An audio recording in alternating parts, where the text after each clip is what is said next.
In a remote village nestled between rolling hills and dense forests, there lived a farmer named Ade. Ade was renowned for his incredible farming skills, boasting vast fields of lush crops that seemed to thrive under his care. The villagers often wondered how Ade managed to cultivate such extensive farmland all by himself. They marveled at his bountiful harvests and whispered about his unparalleled work ethic, never suspecting the dark secret that lay hidden beneath the surface. Unbeknownst to the villagers, Ade's success was not due to hard work alone. Ade harbored a sinister secret. He used the spirits of the dead to toil on his land. Through dark magic and forbidden rituals, Ade bound these restless souls to his fields, forcing them to labor eternally without respite. The spirits, chained to their grim fate, could not find peace. For years, Ade kept his malevolent practices hidden from everyone, including his own family. However, one day, his son Emeka, a curious and observant boy, began to notice something peculiar. Whenever Ade prepared to enter the fields, he would discreetly rub a mysterious substance, a potent voodoo medicine, on his face.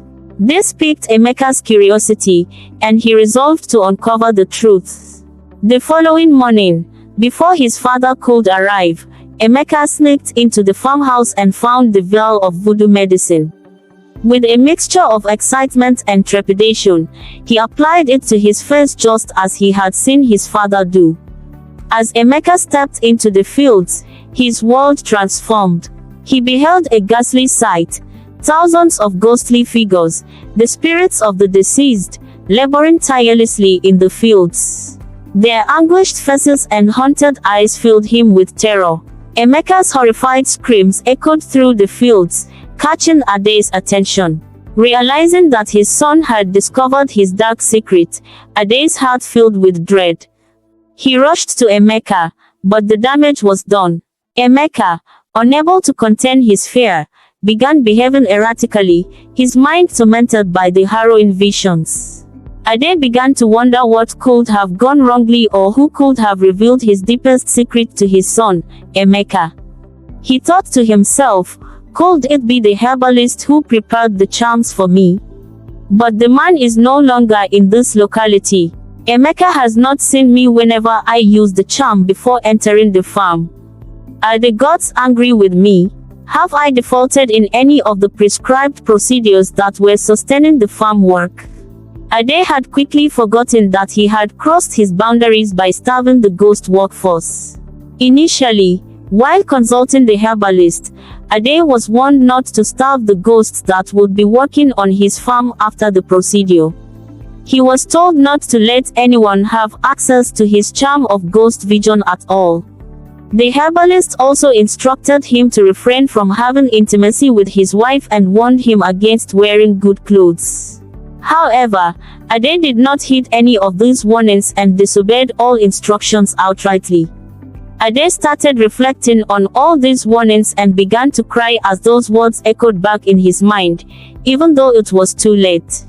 He remembered the herbalist telling him that anyone who embarks on the kind of request he had made does not end well.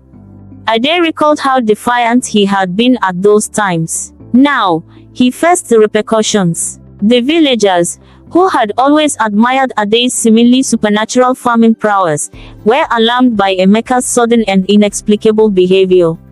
Concerned for the boy's well-being, they overpowered him and brought him to the village's foremost herbalist. The herbalist, known for his wisdom and ability to extract confessions, gathered the villagers in the square to hear Emeka's tale.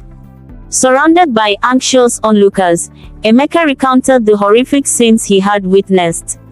The villagers listened in stunned silence, their admiration for Ade swiftly turning to horror and disgust. Under the weight of the villagers' scrutiny and the undeniable truth, Ade could no longer conceal his crimes. He confessed to using the spirits of the dead to cultivate his land, admitting that he had killed those whose spirits now labored under his dark command. After a few days, the rattling noises of strange footsteps of the ghosts were felt in the village.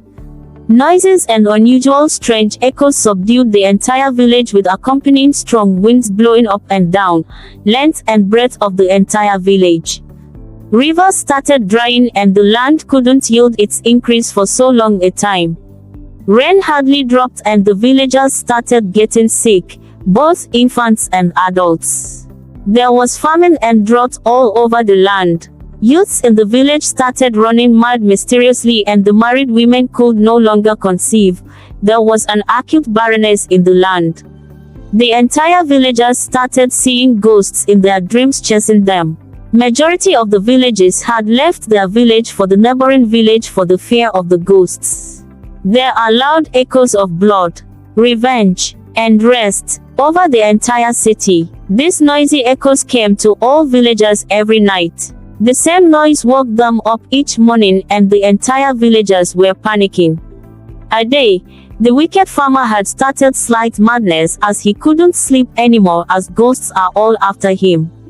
He is running up and down shouting, "Ghost! Ghost! Ghost! Villagers! Help! Help! Help!" Ade finally lost his senses. He tore his own clothes and started walking nakedly. He left his house and started wandering from one part of the village to another.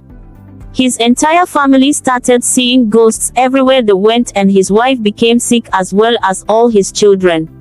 He lost 2 of his children in a day. Ade's wife soon ran mad too in a broad daylight. Ade soon met the foremost refuse dumping spot in the village, his house, and started cutting himself with stones. Outraged and repulsed, the villagers united to put an end to Ade's evil practices. They performed sacred rituals to set the trapped spirits free, allowing them to finally find peace. Ade's once thriving fields were left barren, a stark reminder of the consequences of his greed and malevolence.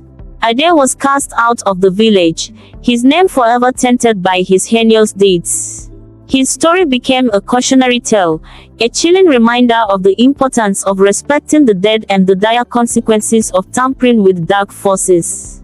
The villagers, now united in their resolve, worked together to rebuild their community, ensuring that such darkness would never again take root in their midst. The tale of the wicked farmer and his cursed fields became a legend, passed down through generations as a warning against the perils of greed and the sanctity of the spirits. The village, once shadowed by Ade's malevolence, flourished anew, its people forever vigilant in safeguarding the balance between the living and the dead.